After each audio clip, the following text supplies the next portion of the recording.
vraiment content d'être là avec vous. Est-ce qu'on peut acclamer le Seigneur encore une fois? Vraiment. Merci Seigneur. Alléluia. Merci Seigneur Jésus. Les chants étaient vraiment très beaux aujourd'hui. Hein. Ça fait 2 semaines là, qu'on... En tout cas, bref, par là-bas, il y avait quelque chose qui se passait. Non, c'est pas vrai. C'est bon de rire. Aujourd'hui, c'est ça. On va commencer en prière, mais avant, juste pour faire une introduction, les 4 dernières semaines, dans le fond, on a parlé un petit récapitulatif, ça se dit-tu? Oui, c'est ça? Non? OK, c'est ça. C'est quelque chose comme ça. Bref, vous avez compris. Il y avait le temps de qualité, le lieu secret, il y a à peu près 1 mois. Amen. Pour le pasteur François qui avait apporté un super beau message. Après ça, on a parlé de la chair versus l'esprit. La semaine dernière, c'était un temps de prière, donc encore, entre guillemets, le lieu secret qui venait justement, mais c'était une période de silence, les gens ont été bénis. On s'est aperçu que la chair parlait très fort. De rester 40 minutes sans bouger, sans faire aucun son. Ça a été un défi pour beaucoup, mais je pense que ça a porté du fruit, puis ça encourage les gens. C'est justement là que je m'en viens. Toutes ces choses-là, c'est pour nous encourager à entretenir justement, premièrement, le lieu secret, premièrement, à marcher par l'esprit. Mais c'est toutes des choses qui se font au fil du temps, tranquillement. Et je veux vraiment vous apporter dans un côté encouragement parce que souvent, on peut se sentir condamné, mais out! On chasse ça au nom de Jésus. La condamnation n'est pas de Dieu. Amen. Donc, c'est... Juste 2 secondes, ce ne sera pas long. Désolé, j'ai juste une main. La faute du pouce.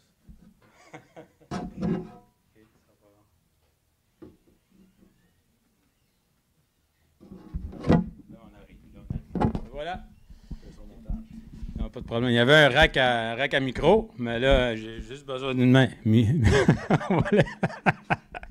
On va laisser faire. Donc, j'aimerais remercier chaque personne qui est là aujourd'hui de vous avoir déplacé, puis de venir justement partager un moment parce qu'on est ensemble. Puis c'est unis ensemble que c'est important.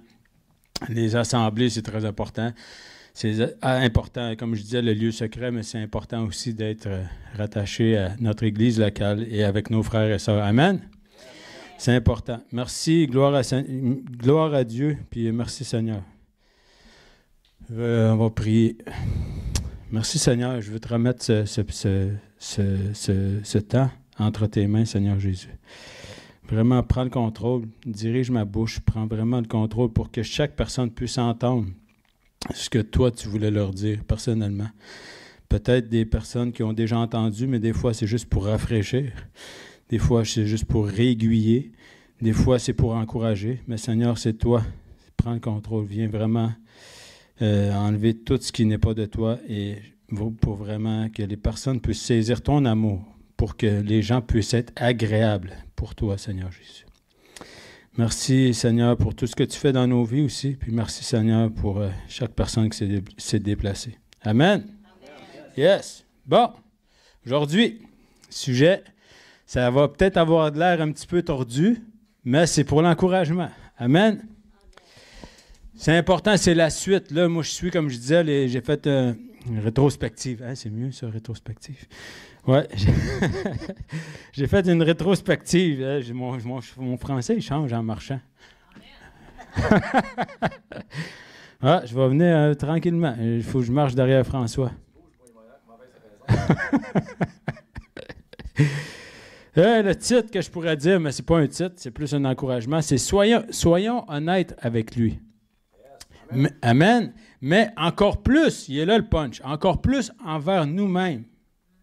Envers nous-mêmes. Il faut être honnête envers lui, mais envers nous-mêmes. Parce que souvent, c'est triste, mais on tombe dans des justifications ou on tombe dans des... On essaie de se trouver, de se déculpabiliser, surtout des fois par rapport à nos actions, par rapport à nos mauvaises décisions. Puis des fois, finalement, c'est quoi ça fait? Ça ne fait rien de bon que nous éloigner de Dieu, finalement. On se condamne, on se trouve des excuses. Puis ça continue comme ça, finalement. Ça ne porte pas du fruit. Donc, mais ça, c'est normal, parce que quand on voit que même depuis toujours, ça existe, c'est pas juste nous, c'est pas juste vous, c'est tout le monde comme ça. On pourrait reculer à la Genèse. On va aller ensemble, si vous voulez, dans Genèse 3. Genèse 3, on va voir que ce réflexe n'est pas d'aujourd'hui. Oui, pas de problème. Dites Amen quand vous êtes là. C'est Genèse 3. Ah. À partir du verset 8. Amen. Parfait. Yes. Amen, Marie. Yes. Yes. Alors, je vais y aller tranquillement. On voit ici que justement, je veux juste vous rapporter que ça fait longtemps que ces choses-là, ce réflexe-là est naturel parce qu'en tant que corps humain, en tant que chair. Donc, alors il entendit la voix de l'Éternel Dieu, qui parcourait le jardin vers le soir, et l'homme et sa femme se cachèrent loin de la face de l'Éternel Dieu au milieu des arbres du jardin. Mais l'Éternel Dieu appela l'homme et lui dit, « Où es-tu? » Il répondit, « J'ai entendu ta voix dans le jardin et j'ai eu peur, parce que je suis nu et je me suis caché. » Et l'Éternel Dieu dit, « Qui t'a appris que tu es nu? Est-ce que tu as mangé de l'arbre dont je t'avais défendu de manger? » L'homme répondit, ça c'est Adam, il dit, « C'est la femme que tu as mise auprès de moi qui m'a donné l'arbre et j'en ai mangé. » Tu vois? Souvent, on tombe dans la justification, souvent, c'est ça. On s'aperçoit qu'on a peut-être désobéi ou fait quelque chose que finalement qui ne plaît pas à Dieu, puis là, on tombe dans la justification. Le premier réflexe que Adam il a dit à Dieu, au lieu de, Dieu il est omniscient, il connaît toutes choses, il n'y a pas besoin de... Mais, c'est la femme que tu m'as donnée. Tout de suite, la femme que tu m'as donnée. Ah oui, puis là, il était même un petit peu plus loin, puis l'Éternel, on va y aller à 13, l'Éternel Dieu dit à la femme, « Pourquoi as-tu fait cela? » La femme répondit, « C'est le serpent qui m'a séduite. » Fait que c'est tout le temps, souvent... Vous voyez que depuis que le péché est entré, ces choses-là, ces réflexes-là, c'est des réflexes de la chair, tout le temps. Donc, ça vient aussi rapporter aussi, justement, de marcher selon l'esprit, qu'on ne se sentira pas coupable. C'est normal de faire des choses. On n'est pas... on marche dans la sanctification aussi. Hein? On s'améliore jour après jour. Mais de rester là-dedans, c'est là le problème. Il faut sortir de ça absolument. Oui, OK, on se trouve une justification, ça c'est notre réflexe humain. Chérie, ta nourriture n'est pas bonne, mais c'est toi qui as levé le four. Tu comprends? On essaie de trouver un coupable, mais tu vois, non, mais c'est vrai. Non, mais je ne parle pas de ma femme. Ma femme fait très bien manger, mais je donne un exemple. Un exemple simple. Mais vous voyez que souvent, on a tout de suite des réflexes, tout de suite les réponses sont déjà installées. Des fois, on n'a même pas besoin de réfléchir. Mais c'est ça. L'importance d'être honnête envers soi-même, voir les bons motifs, voir vraiment qu'est-ce qui nous pousse à souvent aller, pourquoi qu'on agit de telle ou telle façon encore. Et il faut souvent aller c'est dans le lieu secret que Dieu se révèle à nous. C'est dans le lieu secret qu'on va être transformé. Je reviens souvent au lieu secret, vous allez peut-être être tanné de m'entendre, mais ça va peut-être vous donner le goût. Le lieu secret, c'est fondamental. On l'a répété, on l'a dit. C'est là qu'on voit qu'il met en lumière certaines choses pour nous encourager. C'est lui le potier, c'est lui qui nous transforme. Amen? Yes. Un verset qui pourrait aller, je vais le lire, vous n'êtes pas obligé d'y aller, mais c'est Proverbe 28, 13, 14. Yes. Qui pourrait un peu aller avec ce que je parlais de Adam et Ève. Proverbe 28, 13, 14, désolé.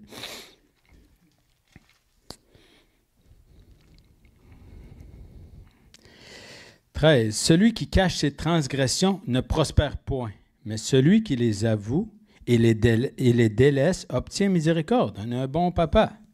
Comme que notre soeur parlait tantôt, on a un bon papa, il est miséricordieux. Quand on se tourne, on admet nos torts, on se tourne vers lui, et celui qui les avoue et les délaisse obtient miséricorde. Heureux l'homme qui est continuellement dans la crainte, mais celui qui endurcit son cœur tombe dans le malheur. Mais malgré qu'on pourrait même endurcir notre cœur aussi, mais Dieu est miséricordieux si on se retourne vers lui. Donc, il n'y a pas de malheur. Moi, je regarde vers la victoire. Le malheur s'est passé. Amen. pourrais en lire un autre, je vais aller rapidement. Psaume 119, 2. Heureux ceux qui gardent ses préceptes, qui le cherchent de tout leur cœur. On va aller Proverbe 3, 5, 8. Je vais en lire plusieurs parce qu'après, je vais vous apporter avec moi dans une autre direction. Proverbe 3, versets 5 à 8. Mets ta confiance en l'Éternel de tout ton cœur et ne te repose pas sur ta propre intelligence. Tiens compte de lui pour tout ce que tu entreprendras et il te conduira sur le droit chemin. Ne te prends pas pour un sage. Amen, oui. Ne te prends pas pour un sage. Crains l'Éternel et détourne-toi du mal. C'est ça que je disais. Il faut se tourner. Ce sera une bonne médecine qui t'assurera la santé du corps et la vitalité de tout ton être. Donc, c'est quand même bien... on n'a pas besoin. Donc, puis là, c'est des versets d'encouragement. Toujours de l'encouragement. Quand on était petit, je vais parler pour moi, tu sais, quand on parle de crainte de l'Éternel, c'est pas toujours avoir peur, je fais des frissons dans le coin. C'est plus de côté de connaître son autorité, de connaître qui qu'il est, une révérence et ces choses-là. Mais quand j'étais petit, c'est la même chose. Il y a beaucoup de choses que je me suis empêché de faire. Pourquoi? Parce que j'avais une crainte, entre guillemets, de mes parents qui m'avaient mis des balises, qui m'avaient mis des choses. Ah, fais pas ça, c'est dangereux pour toi. Donc, avoir une crainte, c'est bon. Ce n'est pas dans le sens de peur qui vont nous rendre complètement, mais pas fous, mais comme, je sais pas, qui vont nous saisir puis au lieu d'avoir de porter du fruit. Donc, c'est plus dans ce sens-là. Mais on va aller voir encore plus loin. C'est quoi ça veut dire la crainte de l'Éternel? C'est ça que je voulais vous dire. La crainte de Dieu est une révérence pour lui. C'est vraiment ça. C'est vraiment parce que c'est lui qui nous dirige, c'est lui qui fait partie, c'est lui le premier. Donc, c'est lui qui va... C'est comme une façon de... Comment je pourrais dire révérence? C'est comme lui qui dirige. C'est comme en lui montrant que c'est lui qui dirige notre vie. C'est ça la révérence, qu'on devrait avoir la crainte de Dieu pour dire, c'est toi qui dirige ma vie. J'ai confiance, je mets mon entière confiance en toi, dans le fond. Ça aussi, ça fait partie de la crainte. Celui qui craint l'Éternel est dans le creux de sa main. On est protégé. On est protégé. On est vraiment dans ses desseins puis dans ce que Dieu veut. Amen. Et c'est important aussi parce que souvent, justement, on s'éloigne, puis sans tomber, même si ce n'est pas de côté de condamnation, souvent on s'éloigne. Ça nous éloigne. On fait tranquillement des petites choses, puis finalement, ce qu'on faisait de bien, on ne le fait plus, on le fait de moins en moins. Et à la longue, ben, on vient comme inactif, entre guillemets. Mais Dieu ne veut pas ça. Vous savez, j'ai fait une petite recherche juste pour savoir à peu près comme ça. Tu sais, souvent, Dieu dit, on voit dans la Bible, il écrit souvent, lui être agréable. Tu sais, Dieu, il se plaît à nous voir. Il veut qu'on soit agréable pour lui, dans le fond. Donc, si on a une crainte, on a une révérence, on veut lui plaire. Si on passe du temps avec lui, on veut lui plaire. C'est un amoureux. On veut être là. C'est notre papa. On veut qu'il soit fier de nous. Dans le fond, c'est naturel. Ça ne devrait pas être un fardeau. Ça se fait tout ça. Donc, plus qu'on passe du temps avec lui, plus qu'on va vouloir lui plaire. Alors, je regardais à peu près... Il y a environ 70 versets, si peut-être plus, mais environ 70 versets qui parlent de plaire à Dieu, de lui être agréable. Donc, on voit l'importance que c'est. Tu sais, quand il parle la foi, par rapport à la foi, exemple, je pense que c'est Hébreu, je ne me souviens plus c'est lequel, mais sans la foi, c'est impossible de plaire à Dieu. Donc, il y a beaucoup de versets qui nous encouragent. C'est toujours comme là, je veux dire, encouragement. Ça nous encourage de vouloir tendre à devenir plus comme que lui veut, dans le fond. Amen? Yes. Et ici, j'avais écrit aussi, nous soumettre à sa discipline et l'adorer avec piété. Hein? Là, vous vous dites, c'est quoi ça, piété? Bon, on va aller voir ça, c'est quoi, piété? Hein? Je l'ai écrit, mais c'est moi qui disais que c'était quoi, piété. Quand je me parle, je vous parle, je me parle. Dans la Bible, piété signifie honorer Dieu de tout son cœur, de toute son âme, de toutes ses pensées. Amen. Amen. La piété se manifeste par les gestes, par l'amour fervent pour Dieu. Mais il est écrit par les gestes. C'est bien beau de dire, il faut faire. C'est comme avec ma femme. J'ai dit je t'aime, mais je fais tout à fait le contraire. Ça ne fonctionnera pas. Ça se peut que j'arrive, la porte est barrée. Non, c'est pas vrai. Non, mais vous comprenez ce que je veux dire. C'est Les babines suivent les bottines, ou je ne sais pas c'est quoi, mais tout le temps, l'amour va avec les gestes. Ça va de soi. Amen.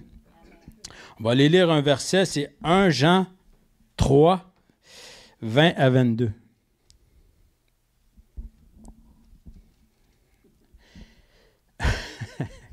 Je vais vous laisser un petit peu le temps de fouiller. Mais c'est vers la fin, c'est pas Jean au début. Là. 1 Jean 3, 20 à 22.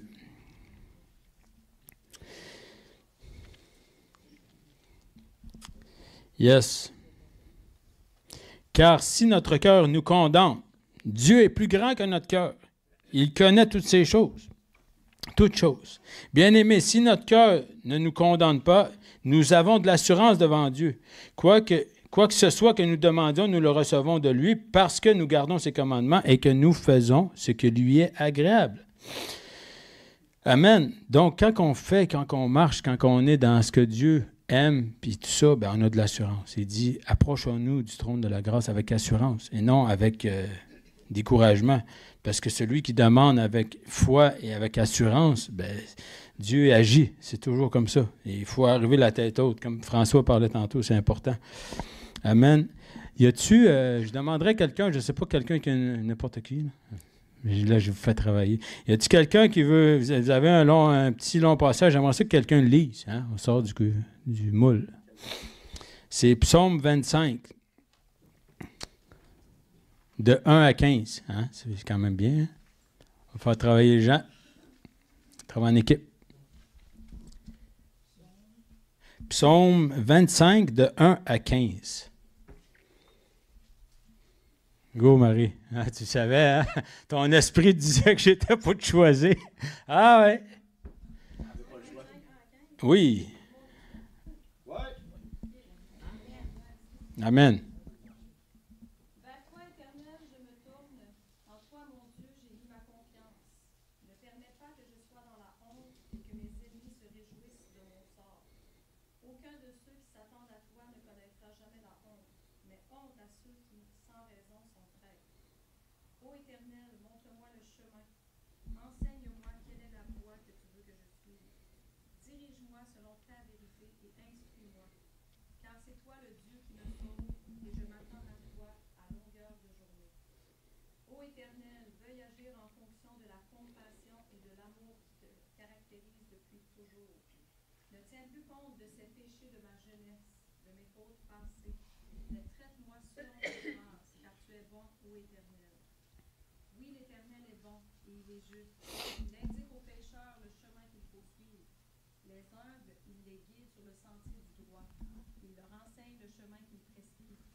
Amen. Merci, ma soeur. C'était long un petit peu, mais vous voyez, ça, c'était le psalmiste, c'était David. Quand même, la nécessité toujours de mettre Dieu en premier, toujours de se confier en Dieu, toujours de mettre son espérance en Dieu. David, c'est un grand homme, c'est un grand roi. Il mettait toujours Dieu. Même s'il a tombé, vous savez, avec Bathsheba, automatiquement, il a été tout de suite se repentir, s'est détourné du mal. Il s'est relevé. Pourquoi? Parce qu'il connaissait son Dieu. Il avait une intimité avec lui. Il savait que son Dieu était pour le miséricordieux. Il est allé tout de suite dans sa présence, demander pardon. En toi, j'ai mis toute mon affection, toute ma confiance. Vous comprenez que c'est très important parce que souvent, on peut avoir le réflexe d'aller vers nos frères et sœurs ou avec notre pasteur. C'est pas mauvais. Mais si on se confie en Dieu en premier, c'est lui notre source. Donc, on ne sera pas détourné. On peut avoir des bons mots pour nos frères et sœurs, c'est pas ça que je suis en train de dire, ni nos pasteurs, c'est pas ça que je suis en train de dire. Sauf que souvent, on peut aller chercher ce qui va faire notre affaire en allant voir nos frères et sœurs, en espérant avoir une réponse qui nous convient finalement, parce que probablement que déjà Dieu nous a parlé, Puis qu'on ne veut pas avoir cette réponse-là. Donc, ce qu'on fait, on va voir nos frères et sœurs. On dit, hey, voilà, qu'est-ce que tu penses de ça, finalement? Ah, ben, moi, je pense que tu pourrais faire ça. Ah, moi, je te verrais là-dedans. Ah oui, c'est bon, ça, c'est bon. Non. Malheureusement, c'est triste, mais c'est pas ça. Le réflexe qu'on devrait avoir, c'est aller se confier en l'Éternel. Comme David, il le faisait, il était roi. C'était pas n'importe qui. Il allait se confier en l'Éternel en premier. Donc, on ne sera pas comme ballottant ou on fera pas. On ne sera pas avec assurance parce que si justement on cherche des réponses qui font notre affaire, c'est malheureux, mais ça nous fait perdre du temps. C'est triste. Puis souvent, c'est pas que nos frères et sœurs ne diront pas des bons mots. La plupart des choses qu'on peut recevoir, c'est bon, là, puis le pasteur aussi. Mais souvent, quelqu'un peut arriver et dire « Ah, moi, je t'avoue faire ça. » Puis, ça vient comme te flatter un peu, mais regardez, les personnes, là, ils vont tout le temps venir confirmer ce que Dieu t'a déjà déposé dans ton cœur, dans le lieu secret. C'est pas du nouveau, là. Les personnes, c'est soit que s'ils confirment quelque chose, à part de ça, si ça ne vient pas de Dieu, là, c'est déjà quelque chose qui est installé à l'intérieur de toi. Donc, tu vas savoir tout de suite si ça vient de Dieu ou si ça vient de la chair. Donc, il faut faire attention pour ne pas être justement distrait ou nous apporter dans des mauvaises directions, parce que Dieu, il confirme par les gens, mais il confirme ce qu'il a déjà déposé dans notre cœur. Amen. C'est important. Puis, avec Dieu, c'est direct. À part qu'aller se réconforter, puis entendre. Puis même des fois, ça peut être « Dieu, parle-moi. Je prends un verset aujourd'hui. Mais finalement, c'est un bon verset. J'arrive, c'est comme de la chance. Ah, il m'a parlé, ça fait mon affaire. » Mais la journée que tu vas pogner, que vous allez trouver un verset assez rude, là, tu vas dire aujourd'hui, je vais en trouver un autre. Finalement, ça ne marche pas comme ça, sérieusement. Hein? Vous pouvez être chanceux une couple de fois. Mais, je vais piger un verset. Merci Dieu, tu m'as parlé aujourd'hui. C'est pas ça, malheureusement. Amen. Dans le secret, il faut aller. Dieu nous parle. Dieu parle à ses enfants. Il entend ses enfants. C'est une relation. Si un papa parle à son enfant, moi, quand ma fille me parle, j'y réponds. Je ne dis pas, je vais te répondre dans 3 semaines. Souvent, on a les réponses. Mais est-ce que c'est les réponses qu'on veut? C'est pas ça. La volonté de Dieu, souvent, il va peut-être nous le dire. Mais avec le temps, on apprend à entendre sa voix. Ça aussi, ça fait partie de diminuer la chair, monter l'esprit. Amen? Yes. Donc, justement, en entretenant justement cette relation, c'est quoi ça développe? Ça développe une confiance en Dieu. On sait qu'on peut s'appuyer sur lui, sur toutes les circonstances. On apprend justement à le connaître, un Dieu fidèle qui est là, qui a agi plusieurs fois dans plein de domaines dans notre vie. On est content, on le sait aujourd'hui. Mais tu sais, ça arrive des fois, je vais parler au pasteur, « Hey François, je pose des questions. » Ça, c'est correct. Mais le lieu secret. Amen. C'est un encouragement. Le lieu secret, c'est pas obligé juste dans ta chambre. C'est dans l'auto, ça peut être n'importe où. Donc, il ne faut pas rendre ça religieux. Si vous êtes capable de juste prendre du temps à l'écart de tout téléphone, de toute distraction. Dieu, il faut que celui qui s'approche du trône croit que Dieu, dans le fond, quand on va n'importe où, tu dis, bon, Dieu, je m'en vais te rencontrer, bien, il est déjà là. Hein? Amen? C'est ça, c'est comme ça. Amen. Yes.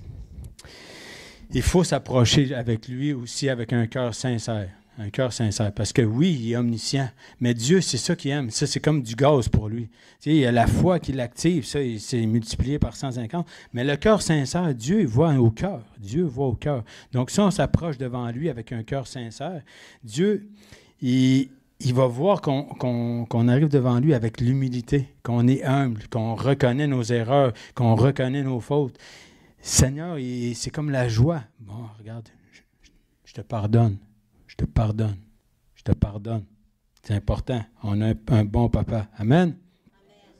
Pour aller, je vais le lire rapidement qui va avec ça un peu. Jacques 4,6 qui dit « Dieu fait grâce aux humbles, mais il résiste aux orgueilleux. » Souvent, ce n'est pas orgueilleux dans le sens, c'est plus notre façon de penser qui est orgueilleuse, parce que souvent, c'est des forteresses qui sont établies dans notre façon de penser depuis toujours. Donc, en anglais, ils disent « stronghold ». C'est des forteresses, c'est comme ça notre façon de penser. Donc, c'est comme si on pourrait cataloguer Dieu dans certaines choses. Ah, mais ça, je vais m'en occuper. Ça ne marche pas comme ça. Dieu il est capable de tout. Il ne faut pas arrêter de mettre Dieu dans une boîte Surtout pas. Dieu est partout. Amen. Donc, il faut arriver avec une transparence, puis vraiment s'appuyer sur lui, puis ça vient comme le rocher. Il en parle souvent du rocher. Bien, Dieu, c'est notre rocher. On peut s'appuyer sur lui dans toutes les circonstances, dans tous les beaux temps, mauvais temps. On s'appuie sur lui. Après ça, on sait que si une situation arrive, oh, ça, j'ai déjà vécu ça, Dieu a pourvu. Puis maintenant, ben, ça ne me dérange même pas. C'est moi, mais pourquoi, toi, tu es en train de vivre, ton enfant il est très, très malade, des choses vraiment graves, là, puis tu dis, regarde, la dernière fois, attends, moi, Dieu est plus grand que ça encore. Amen. Yes.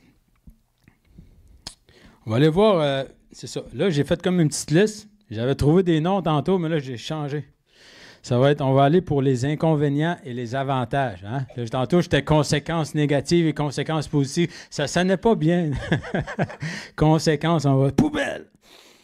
On va aller avec les inconvénients d'être honnête d'être malhonnête plutôt avec Dieu et les avantages d'être honnête avec Dieu, mais avec nous-mêmes aussi. J'ai énuméré 3 choses donc, inconvénients. Le premier, comme je disais tantôt, l'éloignement de Dieu. C'est ça, on se sent mal.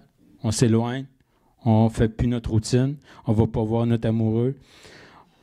Puis souvent, ce que ça fait au fil du temps, on s'égare, puis on s'en va, puis on retombe dans notre vieille façon de penser, puis on retourne manger comme le chien retourne à son vomi. C'est triste, mais c'est ça. 2, endurcissement du cœur. C'est ça. Malheureusement, il en parle souvent aussi de ça aussi dans la Bible. Ils disent justement d'ignorer ce que Dieu veut, ignorer la vérité. Et dans le fond, c'est ça. Ça endurcit notre cœur, puis à un moment donné que ça ne nous dérange même plus. Ça ne nous dérange plus du tout. Fait que les petites choses qui nous dérangeaient auparavant, finalement, au fil du temps, elles nous dérangent de moins en moins, puis finalement, encore là, on retourne à notre vieille façon de penser. Puis de la confusion. La confusion, comme je disais tantôt, on peut finalement refuser d'entendre la voix de Dieu ou de ne pas entendre ce qu'il veut qu'on fasse. Puis après ça, on va se réfugier dans les frères et sœurs ou dans le pasteur ou dans des enseignements ou dans des messages souvent qui sont plus mielleux, comme je pourrais dire. Mais ça apporte la confusion. Parce que souvent, on le sait, dans le fond de nous, on le sait ce que Dieu veut. Puis on fait juste mettre un pause. C'est encore là, on perd du temps. C'est malheureux, mais c'est ça. Bon, maintenant, avec les avantages. Les avantages positifs. Hein? Parce que là, je vais finir juste avec du positif. Out! Avantages. L'intimité spirituelle, c'est très important parce que, justement, d'avoir l'honnêteté favorise une relation profonde. On apprend à le connaître. On apprend à savoir ce qu'il aime. On apprend, justement, que dans la tempête, il est là. On apprend à s'appuyer sur lui. On est c'est plus juste une routine, c'est un mode de vie. Amen. Et aussi, on apprend ce que lui aime. C'est ça la principale chose. Donc, notre cœur bat avec son cœur. C'est important parce qu'on apprend ce que lui veut, son cœur qui bat. Dans le fond, nous, on est sauvés maintenant, c'est correct. Mais il faut savoir ce que le cœur de Dieu veut, ce que le cœur de Dieu aime. Mais nous, il faut qu'on synchronise avec notre cœur, avec son cœur, pour qu'on puisse battre au même rythme puis qu'avoir les mêmes désirs que lui. Amen.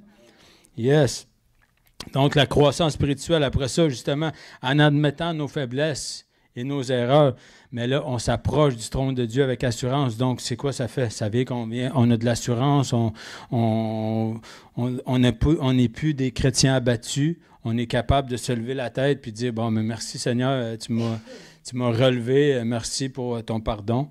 Puis, alléluia, on continue. Puis, c'est ça. Bref, on pourra aller lire le 3, c'est ça. Puis être honnête justement avec lui. Si on est honnête avec lui, on n'a pas besoin de se cacher. On est honnête avec nous. On est comme le reflet. Si on est malhonnête, lui, il sait déjà. Donc, tout est une question de cœur, mais tout est aussi une question d'action. Quand on parlait tantôt, les gestes sont reliés avec l'amour. Si on a une révérence envers lui, si on a l'amour de tout notre être, toute notre pensée, donc on veut ce que lui veut. Donc on veut lui plaire. Puis l'honnêteté fait partie de l'amour. L'honnêteté, l'humilité aussi fait partie de l'amour. Et il y a beaucoup de choses. Donc il faut s'encourager. Amen? Yes. Bon, on va y aller. J'ai 5 clés. 5 clés. Je n'ai pas 6, ce n'est pas ça, j'en ai juste 5. Ouais, 5 clés pour vous encourager encore à marcher selon la volonté de Dieu. Amen. Oh, un peu. Là, j'ai comme perdu. Bref. Et la technologie.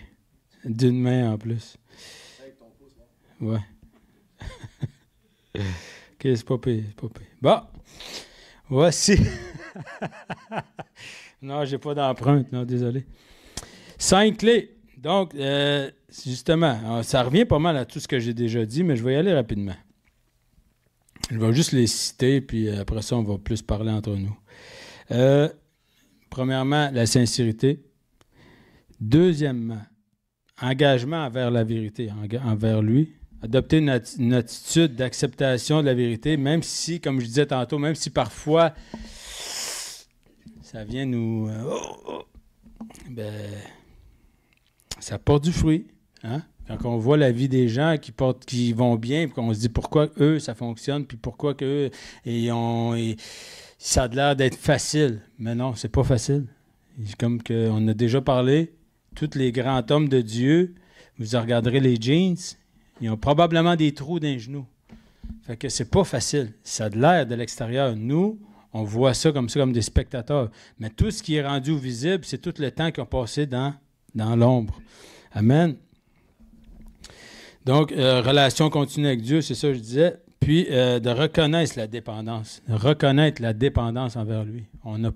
C'est triste, mais sans lui, on n'est rien. Puis ça, il ne faut pas voir ça du côté accablé. Non, c'est sans lui, on n'est rien. Il nous a sortis. Donc maintenant, là, wow, qu'est-ce que tu veux que je fasse aujourd'hui pour toi, Seigneur? Montre-moi le chemin, guide-moi, encourage-moi. Moi, tu sais, souvent, là, il y a des pancartes, il est là comme, juste là. Là, vas-y. Mais nous autres, on est comme, ah non, j'ai le goût d'écouter mon émission. Mais c'est pas mauvais. On a le droit, on a un corps, on a des familles. On a une vie, il n'y a rien de mauvais là-dedans. C'est l'équilibre. Mais Dieu en premier, nos propres désirs plus loin. Amen. Et aussi l'Église, d'être entouré de ses frères et sœurs, c'est très important. L'Église locale, la communauté de soutien. Souvent, on peut négliger ça un peu, mais souvent, une personne qui a passé la semaine est tout seul, carrément tout seul.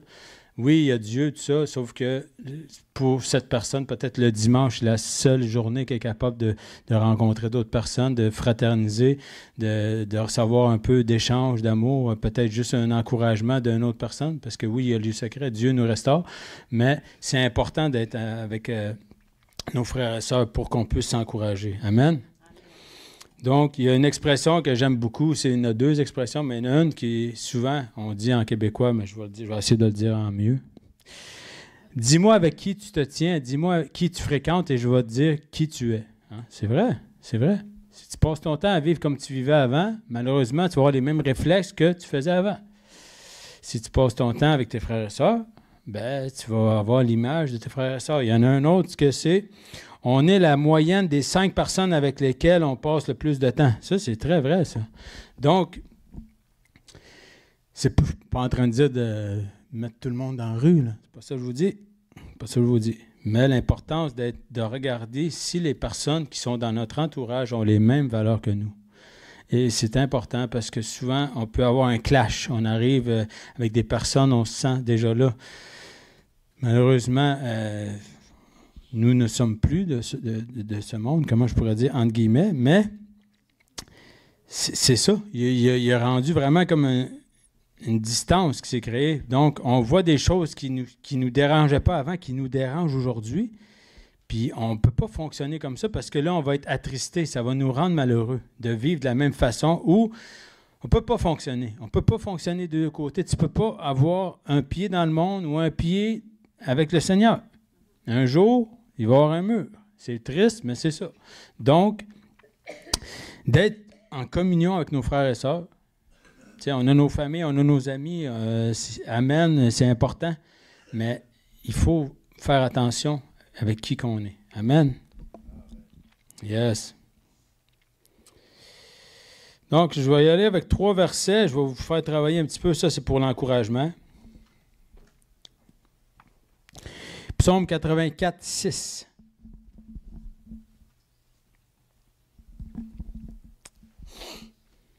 Le psalmiste, on voit David, comment il était. Lui, il avait. C'était pas, oui, une crainte, mais il y avait une révérence, il y avait l'adoration pour son Dieu, il y avait vraiment une relation, mais c'était au-delà. C'est un bel exemple de belles relations qu'il entretenait justement malgré... wow.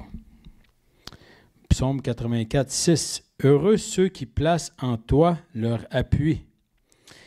Ils trouvent dans leur cœur des chemins tout tracés. Et wow, hein? Il ne dit pas malheureux celui qui place en toi. Non, non.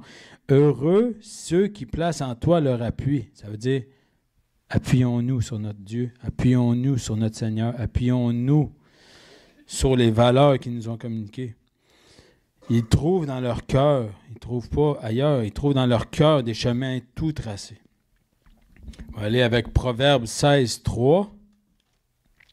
C'est encore là des encouragements. C'est juste pour vous montrer que quand que Dieu est en avant, quand on lui donne le volant, finalement, quand on lui donne le volant, ben, tout fonctionne.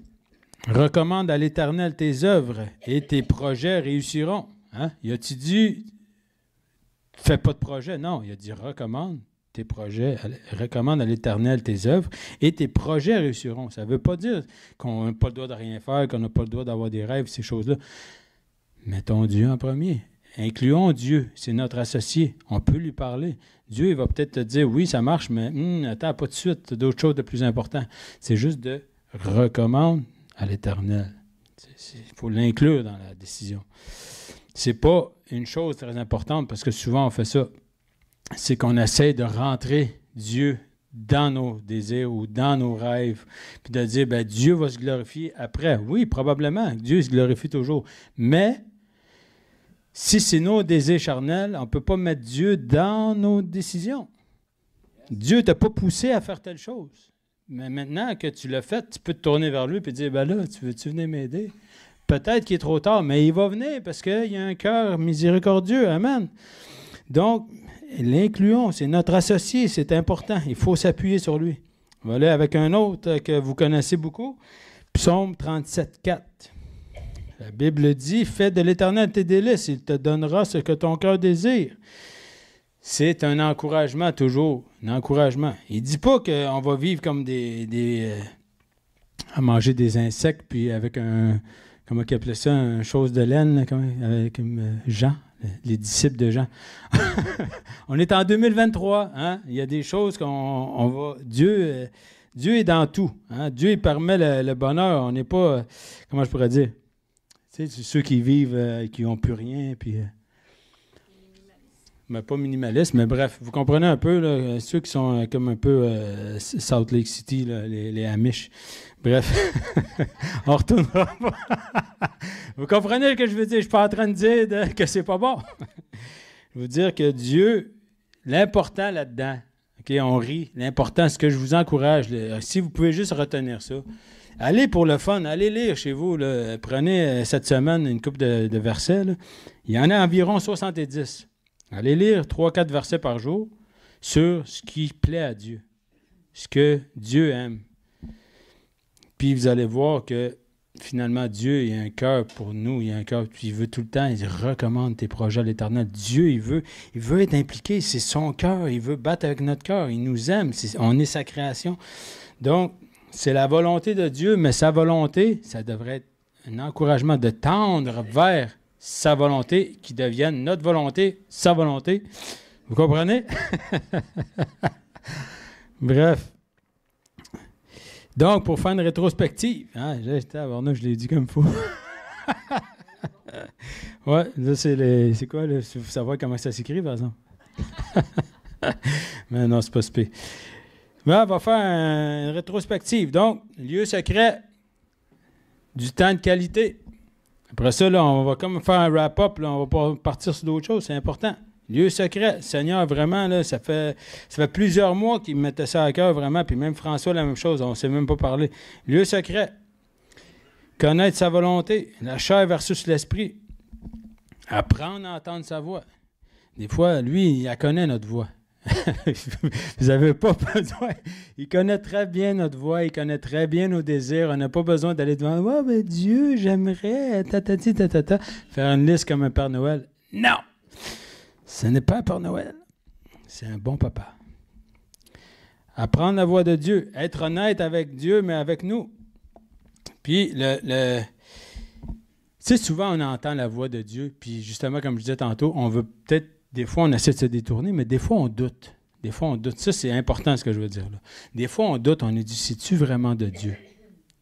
Probablement que si tu as la paix à l'intérieur de toi, si c'est biblique, si c'est peut-être quelque chose que tu as déjà reçu, puis, tu sais, Dieu, il ne va pas nous mettre dans la confusion, là, c'est clair, c'est clair. Dieu, là, c'est un Dieu fidèle. Quand il nous parle, il parle à travers sa parole qu'il va peut-être te référer. C'est pas au hasard. Mais quand il nous parle, on sait... Comment je pourrais dire? Ça fait miaou-miaou en dedans. C'est vrai, pareil, là. Ça fait miaou-miaou en dedans, c'est vrai. On le sent, on le sait, qu'on sait. C'est mielleux. C'est pas supposé de faire « Ah, c'est-tu vraiment Dieu? » Non. Quand tu doutes, là, puis tu graffines, c'est premièrement soit que ça ne te tente pas de faire la volonté de Dieu ou que c'est l'ennemi qui est en train de te mettre des choses dans ta tête. Dieu, c'est clair, net et précis. Dieu n'est pas dans la confusion. C'est important. Amen.